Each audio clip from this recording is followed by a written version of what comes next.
Saturday. So today I'm going to do another Inspiring Figures interview with you. So it's been like a year since I did my last one. It was only in December actually. but yeah, I'm really excited again to do this column, because as you all know, if you've been watching for a while, this column means a lot to me because I get to talk about really awesome people who I think everyone should know about and should, know more about their work, because they are incredible. So this year, to kick it off, I'm going to be talking to my friend Brinda. So we actually met last year, and I normally talk to people I've been following like on Instagram who I haven't really ever met, but this time I was like, you know what, I'm going to speak to more people I've sort of met before, just because I still find them awesome. And I've always Brinda's one of those people I've looked at her work, watched her stuff, and genuinely just inspires me. So I'm gonna invite her and hoping that tech works, because last time it didn't. So fingers crossed. Let's have a look.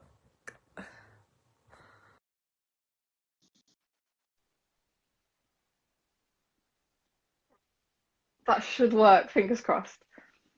So we can start this interview. Hello. Hey! Hello, guys. Hey! How are you? How are you? I'm just figuring out this phone thing. It really isn't working, but I'm gonna make the best of it. Yeah. Okay. It's one of those things that you just it's just after working with it for a few times, it's like, okay, now it works, sort of.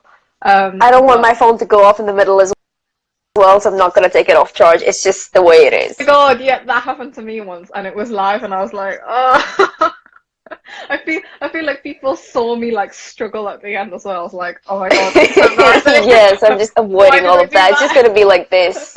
It's gonna be like a perpetual selfie mode. I'm sorry. Yeah, it's nice. It's nice. It's so nice to speak to you finally. You too. I think the last time I spoke to you was 8th of May 2018. I agree. That was exactly when it was. Yeah. It's crazy. It's been a very long time, but I've been following you on Instagram and everything. I'm exactly the same. I feel like I know what you did yesterday, so it's like yeah, exactly. You know what I mean? definitely. Well, thank you so much for taking your time to talk to me today. Thank you. I'm just really excited to have this column start up again this year, and also just talk to you. So for those who don't know you already, could you just tell people your name, what you're doing right now, and yeah, we'll go from there. Sure. So my name is Brinda Gulati, and I'm a finalist at the University of Warwick studying creative writing and English literature. I'm an international student, so I was born in India, stayed there for the first 17 years of my life, then moved to Singapore for 2 years, now I've been in the UK for 3 years. So right now I'm trying to get a visa. That's it. Oh, wow, to stay in the UK? Yeah. Yeah, UK is where it's at, sort of. I guess it depends, yeah, it's all right. It depends on how you look at it right now. yeah, I know. But yeah, I'm working to get a job in publishing. Eventually, I do want to be an author, but I gotta get the monies first to sustain myself. Yeah, it's one of those things, isn't it? Amazing. Yeah, definitely. Amazing. So, just a quick brief on how we met. So, me and Brinda actually, it was just.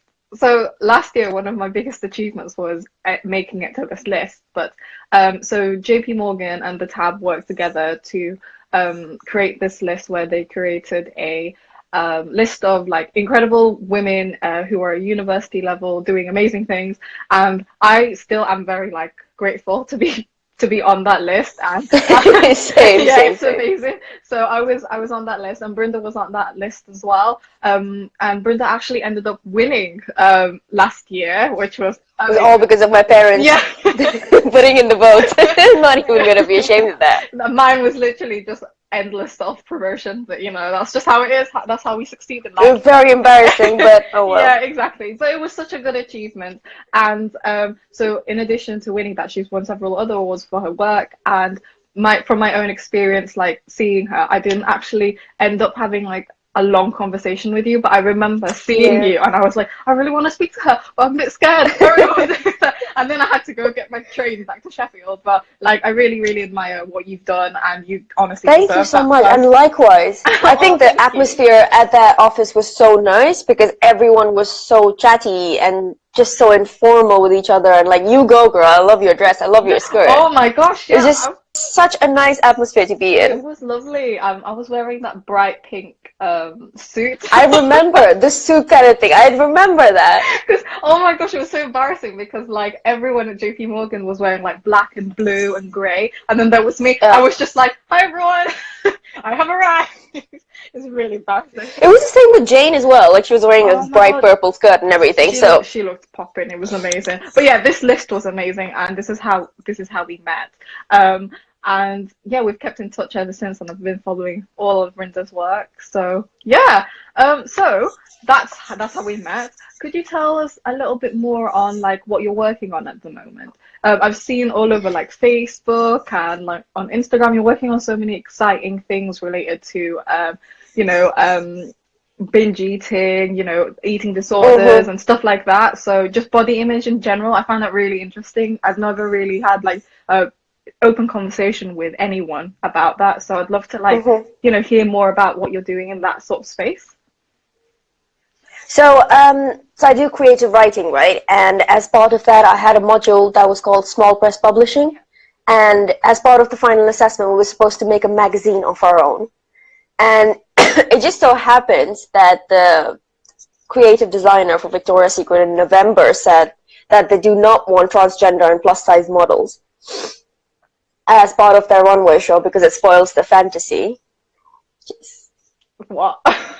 Oh, yeah, literally. Yeah. So I was going to do some sort of clapback at that, like maybe in the form of an article or a long essay or a memoir style something. But then it made more sense for it to be a visual editorial for people to actually see what beauty means outside of, the bubble of angels and wavy blonde hair and everything. It's also, it's very westernized. It completely leaves out the Eastern sort of populace. And of course, there is no space for an ounce of fat anywhere. It's just not realistic, because I've been very, very heavy at one point, and at that moment in the media and my family and my friends, I just feel completely just like a different person. And if I have the chance to tear down a brand that does not genuinely represent me, I will. Yeah, that is incredible. And yeah, and if it were economically feasible, because I have got a lot of stuff from Victoria's Secret over the past few years, I would burn all my bras. But I'm slowly replacing them, like maybe 2 every month with Savage Fenty. Oh, really? Yeah. I feel that brand is definitely more inclusive in terms of body size and colors and race and shapes. So I'm not burning my bras as of yet. I'm really embarrassed to have Victoria's Secret stuff in my wardrobe, but I just have to sift through it and be patient while I replace it slowly. Yeah. I mean, like, Victoria's Secret, it's just one of those things that, again, I think most girls have stuff in their wardrobe, and it's just, I remember watching the Victoria's Secret fashion shows every single year when I was younger, and like the damage of just me looking at them and being like, oh, I need to stop eating for like 2 days, and then extend it to a week and maybe like 2 weeks and stuff just to get to that slim, like, yeah, but that's the thing, like, even they don't look like themselves. That's the thing. Yeah, exactly. So, and the thing is that why I chose to particularly attack Victoria's Secret is because I've had friends in most part of the world that sort of have been affected directly by a certain model. So one of my friends said that she wanted to look like Miranda Kerr and she's not going to eat dinner. Then another said that she wants to look like Giselle Bundchen, so she won't eat it. So they attach this sort of reverence to this particular figure that represents beauty. And the most common thing is, the only common thing that binds them together is skipping meals. So that's the beginning and middle and end of eating disorders. And that's how it sort of manifests into something more dangerous and also life-threatening, because most people don't know this, but eating disorders have the highest mortality rate. And it's just not given importance because it's just food. You're not supposed to be overthinking about it. If you do, you're ungrateful or you just need to exercise and go to the gym. But it's not that easy. Eating disorders are not about food. They're more about unresolved feelings and anxieties that obviously stem from, ideologies that you've been exposed to in your childhood, the kind of movies you've watched, the kind of fashion shows you've watched, the kind of body positivity or lack thereof you've built as a child by your family. So all of that, I just got to a point where I was like, oh my God, I cannot believe he is not resigning over that comment. And so I got Rain, who studies at my university, does sociology. She identifies as them and also their body as plus size. And they modeled in lingerie for me, which was absolutely perfect because it broke all the norms in just a single photo shoot. And I incorporated that within the magazine. So I'm very happy with how that turned out. And I think it's a start. Even if it doesn't have a very wide reach as of now, it's still a start and people are seeing it. So hopefully it starts a conversation, if nothing else. Important starting conversations is where everything sort of starts, doesn't it? So is it like it's a magazine, did you say? Yeah, it's a proper magazine. So I have it on PDF, which I've sort of emailed to most of my friends who I cannot post it to because I'm a student and international postage is expensive. So I emailed it to my friends in Singapore, a couple in India. But I'm going to be selling the magazines here and hopefully raising a small amount of money to give to an eating disorder charity.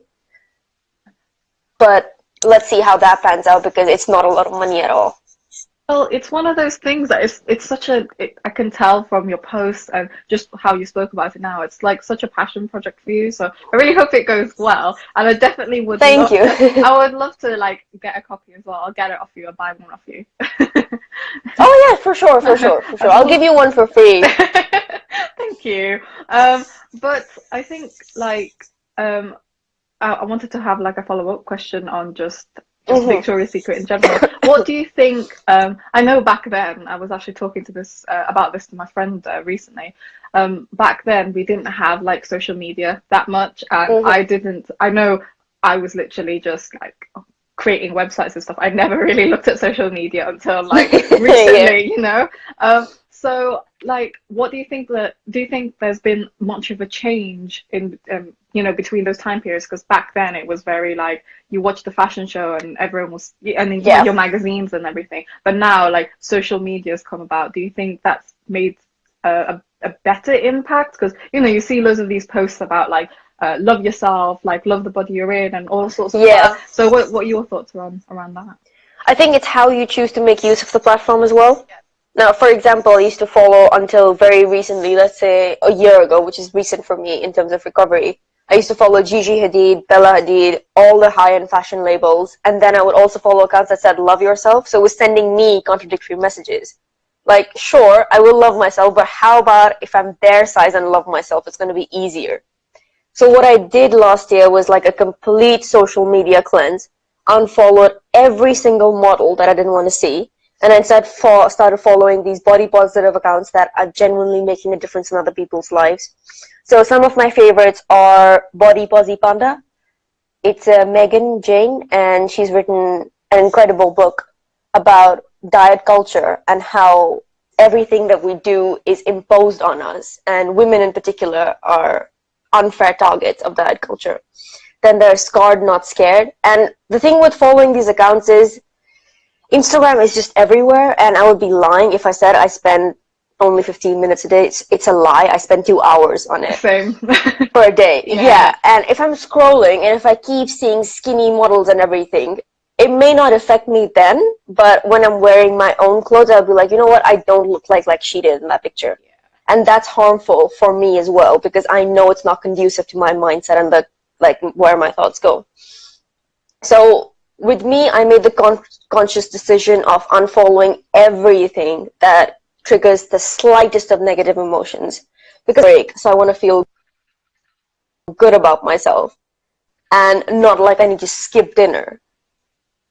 Yeah. So with following these body positive accounts, you are consciously making a choice to better your mindset in terms of how you view yourself.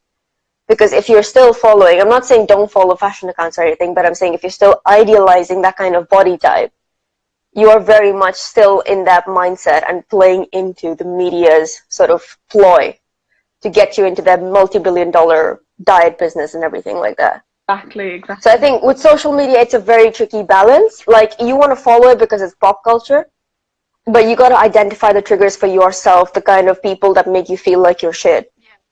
I can't agree enough. So I think it was also like maybe a year, 2 years ago, I unfollowed a lot of fashion accounts because I used to have this like addiction with buying clothes every single week because it was that. I still have that. You know what, me? I have literally changed. I haven't bought like well, with the exception of Gymshark, but let's put that in a separate. Oh my gosh! Oh my gosh! Someone asked me, show me your history. I was like, no, I just cannot because I can't justify that to myself. Yeah. I've gotten so many clothes over the past year from Gymshark. It's embarrassing. Seriously, I was on my account the other day and I was like looking at all my past purchases and I was adding up everything and I was like. I never want to do that. No, that's just a bad choice. See, yeah, that's just choice. no. There you go. But I actually followed a lot of these fashion accounts because I found myself buying like lots and lots of like clothes from brands like Misguided because they're one of those shops that are very fast fashion. And as soon as I unfollowed them, got rid of them on my emails and newsletters, it helped so much with my spending habits. And I think that goes the same way with like you said, if you do feel bad about yourself when you look at a skinny Victoria's Secret model, then unfollow them and make that conscious decision like you have to follow, actually love yourself and not just have that like love yourself like sprinkled on top of all your what I mean, like those fake exactly things. It's genuinely you looking into yourself and loving who you are and whatever size you're in. So yeah, that is really incredible and I really do wish you the best for that like project. Thank you. I can see that you are so passionate about it. I'd love to share it some more. This is why we're talking. Again, so I was reading your Future 100 bio, and I found out just because this is the first time I was like properly reading everyone's bios. So I was reading it, and I found out that you're a poet. I didn't know that. That's amazing. Oh well, that comes with a creative writing degree. That's amazing. But yes, I didn't actually realize that you did a creative writing degree. So wow, that's amazing. Have you published anything or written many poems? I have written many poems. The one from 2 years ago, I really don't want my name associated with them. It's just one of those things where you grow as a writer and then you're like, oh my god, what the fuck did I write? It's absolute crap. It's just one of those things. But I have been published for my non-fiction on Parfois magazine and Queen Mob's Tea House and also a short article on the Sunday Times. But for my poetry, I think the latest one was a magazine called Anti-Heroine Chic. So I put it on my Instagram as well, so it's on my feed. They published 3 pieces of mine, which I was very pleased with. But yeah, I usually write poetry.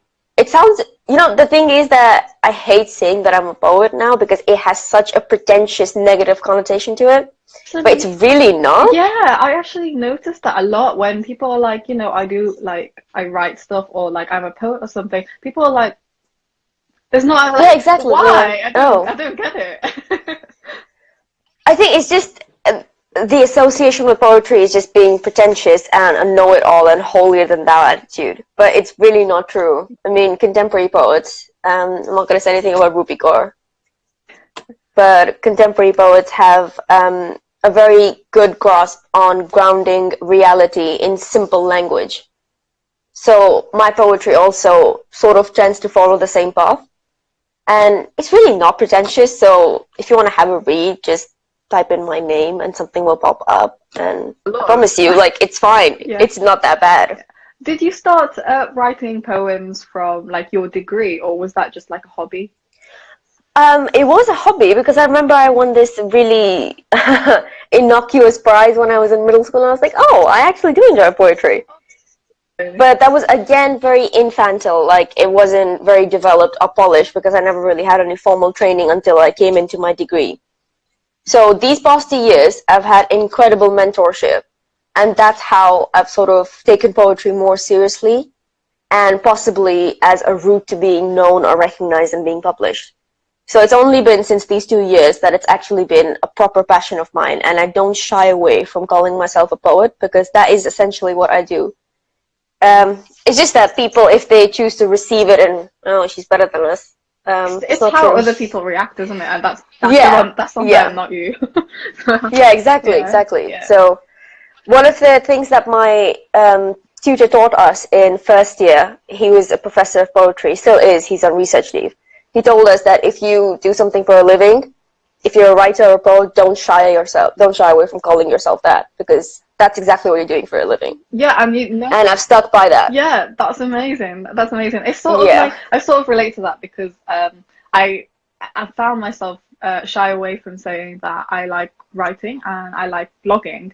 And whenever I Yes. say, "Oh, I have a blog," people are like, so do you take Instagram pictures and of like what you're wearing Write about and makeup write and about fashion. makeup?" Like, Yeah. so what if I Yes, do? so what if I do? Exactly. But a lot of people do take it quite like, why do you do that? I remember one person say, how do you have the time for that? Like, it's a waste of time. And I was like, are you, I don't understand. I don't know what to say to that because that is just really silly. Okay. But yeah, it's just one of those things, isn't it? That's amazing. You also organized a TEDx event in Warwick. Mm-hmm. When was that? Can you tell me more about that? Because This was, yeah. This was last year in March. So it's funny actually because I applied to be part of the TEDx Warwick team in 2017 for their main event, and I was rejected for a team member, and then I applied again, and I got president. I was like, things okay, like that happen I don't know sometimes. how that makes sense, but okay, I'll take it. So TEDx Warwick, I think, not I think, it is the biggest student-run organization in all of Europe, and we have above 1,200 people attending every year. That's So incredible. it's absolutely massive. We book out the entire hall that's actually used for graduation. We book it for 2 days. We do our rehearsals, and then we have the main event. And last year was especially special because it was our 10th anniversary, but also when the snowstorm hit. So it was the I 2nd remember. of March Yes. that everything was snowed in. So there was 70 of us trapped on campus because we could not get Ubers or cabs or buses Oh. back home. And it was fun. And there was a fire in the SU and everything as well. It was very adventurous. Like, you can't write this stuff. But TEDx Warwick, I think, has been the best part of my university, barring, of course, the assignments from my degree and everything as well, because that's more academic. But in terms of branching outside of my degree, I think TEDx Warwick has been the best part. I've made the most friends from there. I've met some incredible people, like Harnam Kaur, the bearded lady, Yeah, amazing. and she had such wisdom to share about body positivity and how she's lived through death threats and sort of survived and made her own name. So just extremely inspiring. And when you're organizing it all, you sort of get overwhelmed and you have this imposter syndrome and you disassociate for that moment, like, this is not happening, so I'm going to get through this. And then it sinks in. Yeah. So that was extremely incredible. I think it's the most daunting thing I've done, but also the most rewarding because the scale and the magnitude was large, to say the least. Definitely. Is TEDx something that any sort of student at any university can sort of just run? Or like was it already something So it depends. established? Or We have a license from TED, which means that one of the people from university actually attended a proper TED conference, and that's how we have the license for the university, and he is the licensee for all intents and purposes. And then because we have more than 100 attendees, we do need that license to run a bigger show. And, well, because this was its 10th year, it was very well established already. So all me and my co-president had to do was pick up where we left off.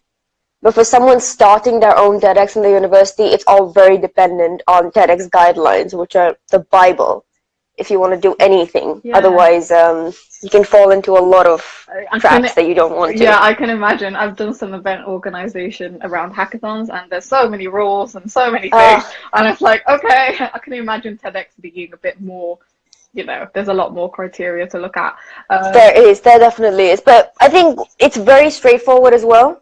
And there's no bullshit, don't find loopholes, just do as they say, for the most part.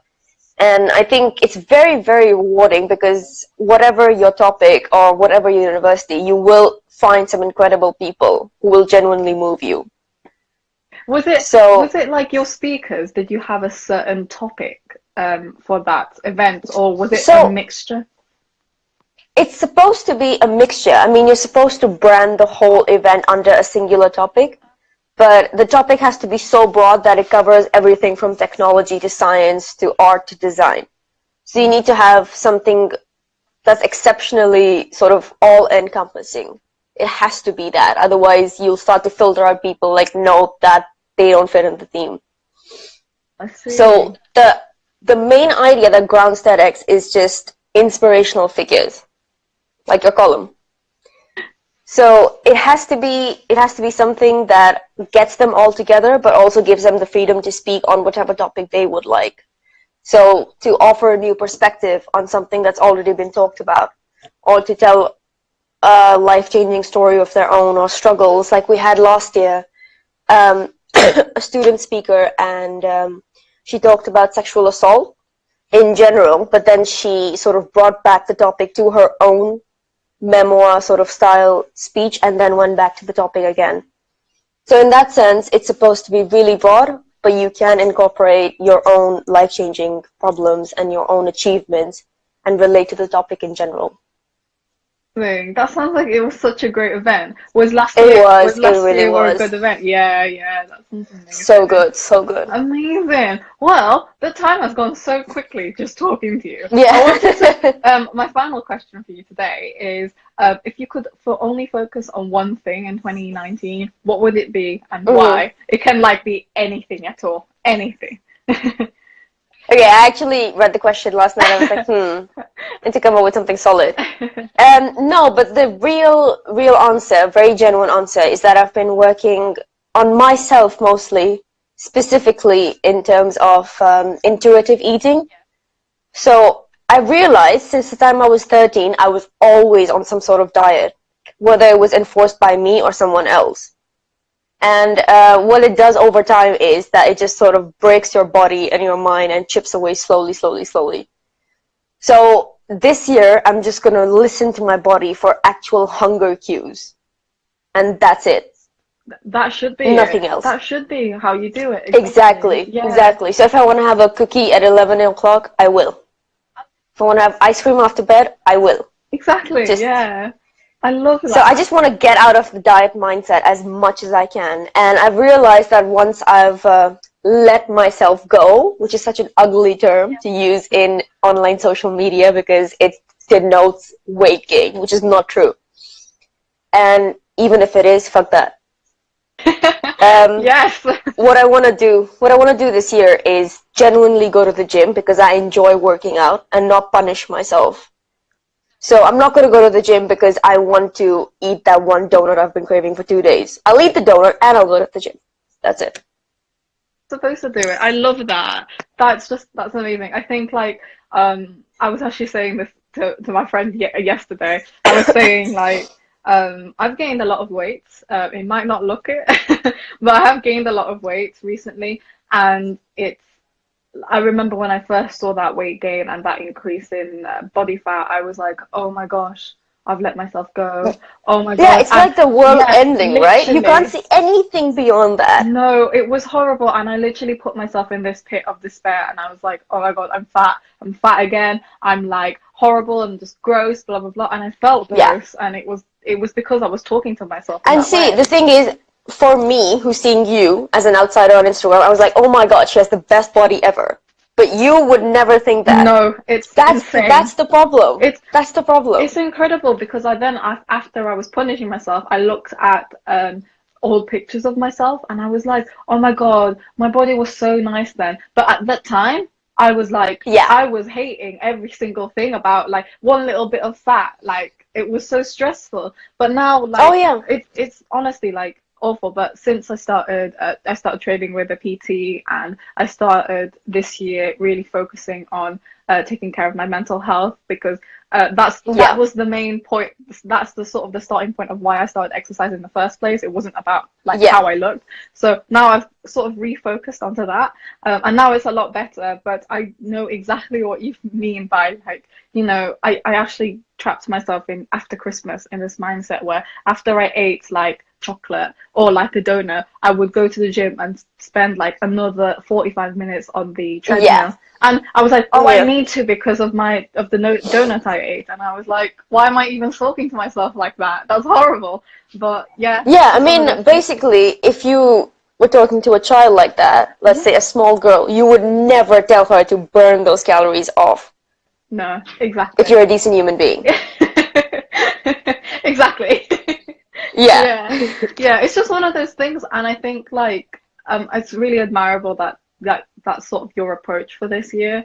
I think intuitive eating. I mean, it's taken years. Yeah. I mean, it may sound like, I'm just gonna do this. It doesn't work like that. I have horrible days as well. I wake up and I'm like, oh, I'm bloated. Oh, my stomach looks gross. Then I'm like, why am I talking to myself like that? That's not helpful. Yeah, yeah. And I don't want to spend another day in bed just... I think I've spent cumulative over the last 10 years, thousands of hours just obsessing about my body. And all it's done is hurt myself. Nothing else. Yeah. So 2019 is going to be listening to my body more and stop telling it what to do, basically. Amazing. I do actually have, now you've reminded me, one more question. Sure. If you could give like advice to younger girls especially on what how they should sort of react to you know, body positivity and, you know, body image, what would it be? I know like when I was younger, I used to ask my mum to buy all these like fashion magazines and all sorts of stuff. Yeah. And I used to read it and just feel super gross because I was a chubby kid because I had baby fats, and that's just how life is, you know. Man, most people do. Yeah, exactly. They have pimples and they have facial hair, and it's fine. And it's fine, exactly. So if you were, but I think, if you were to give advice, if you were to give advice to like a younger girl, what would it be like around body image and, you know, just loving yourself? I think the world of fashion is very glamorous, and I love fashion. I love makeup, I love lipsticks, everything. But when I'm going through Instagram, and I would do this for a young girl as well, I would identify where it's been clearly altered, where there's Photoshop. Skin is not that glossy, skin is not that clear, limbs are not that long. See a real life picture. So you can enjoy those commodities while being aware of how they've been altered to sort of mess with your head. Because if they did not have unachievable images in the media, we wouldn't have nothing to aspire to anymore. So the diet industry will collapse, and it clearly is booming. So there's something right that they're doing and something wrong we're doing to our bodies. And in that sense, not accepting it for what they are. And for young girls especially, it's very, very important to recognize that their worth is not tied to their size or their number on the weighing scale. There is so much more that makes them who they are. Because you would not put the same pressure on a young boy. If the boy is chubby, you would be like, okay, that's fine, lose some weight. If the girl is chubby, you're like, oh no, boys don't like chubby girls. So we have to deal with being chubby in the first place, because you don't accept us for what we are. And then we have to deal with boys not liking us as well. So first of all, boys should be out of the picture, because that does not dictate how we dress or what size we are. And it's wrong to sort of impose on young girls the idea that boys will not like this or boys will not like that. It's not our fucking problem if they don't like it. Yeah, exactly. And I think it was just unfortunate for me as well, because in my house, a lot of the woman's worth was tied to how she looked. And I think that's where my eating disorders began, because I thought if I looked perfect, my life would be perfect. And on the surface, it survived for like 1 or 2 years, but I used to have these periods of extreme success, then extreme crashes. And I didn't know how to deal with either of those because it felt like I was not in control of my body. Someone else was controlling it for me. And it was true. It was the media, it was my family, my friends, because I would thrive off their validation and criticisms. And now I just couldn't care less, honestly. And another piece of advice is if someone is making you feel shitty about how you look or how much you weigh, just cut them off for a time being. Just distance yourself. Exactly. I mean, I'm going to share a quick story that so my ex-boyfriend actually told me when I gained a bit of weight, he's an ex for a reason, but he said that he didn't find me attractive and wouldn't do anything with me, or like he just wasn't like turned on by me anymore. So because I gained weight, and he was like, it'd be better if I lost some weight because then he'll find me attractive better again. For him. And yeah, exactly. And I sat there, I remember like literally shaking. I was like, I was really tearful, and I was like, oh my God, I'm so ugly. My boyfriend doesn't even like me. And it was just I'm so sorry you had to go through that. Yeah, it was horrible. But now I'm so, you know, I feel so much better about my body and my image, and I don't care about, you know, if my boyfriend thinks I'm fat or whatever, and he doesn't, because my boyfriend right now is lovely. But I just need to say that. Disclaimer. Oh yeah, hi Matt. Exactly. So but yeah, it's just one of those things, you know, and I think that is really good advice for young girls to, you know, not to be more mindful that things are altered online. Like a lot of people actually think I'm a lot taller than I am, because of my Instagram pictures, because of the angle that I sometimes take out from down below, right? Down below. You look taller. Yeah. Matt always takes photos of me when we're on holiday from down below, because he's trying to get like the scenery as well, and like I look so much more taller, and then when people meet me in their real life, they're like, oh, I pictured you taller. And it's just one of those things. Oh well, that's your problem. Yeah, exactly. You just need to be more mindful, don't you, about what you see and consume online. But yeah, it's been amazing speaking to you about Thank you so much for having me. It was so therapeutic just talking to you. Yeah, same here. So where could people find you on social media then, if they want to learn more about what you do and you know, follow updates? Well, I mostly post my progress with my projects on Instagram, so this is a great place to just follow me and see what I'm doing, because sometimes I'll post pictures of myself in face masks. Other times it's more serious with magazines and everything like that. Yeah. So I think Instagram is a great place because I reply on here as well. Facebook, I think, is slowly dying away, so I'm not too sure about that. Yeah. But otherwise, some of my work is online and it's been published. So I can send you the links to share, or otherwise, if I don't know if you type on what comes up, but if you just follow me on Instagram, I can direct you. Yeah, amazing. Thank you so much. I'll put all the Thank you so much. I'll put all of the links on the write-up I'm going to do, and I'm going to... Oh, lovely. That's so lovely. So people can watch this for the next 24 hours, but I'll also have like a follow-up video on YouTube. So we're gonna listen back to this conversation sometimes. Oh my God. I did not plug that in. Okay, fair enough. No, but I'll do like a little write-up on what we spoke about today, and yeah, I'm hoping that it reaches as many young girls with your message, because it honestly is like, it's heartwarming and it's really therapeutic. I love speaking to you. I feel so much more empowered by my body and everything. I just feel so much more confident. Yes. It's amazing. That's what I want people to feel. Thank you so much, Brinda. And thank you so much, Pauline. Thank you so much. Have a lovely day. See you later. Bye-bye. Bye.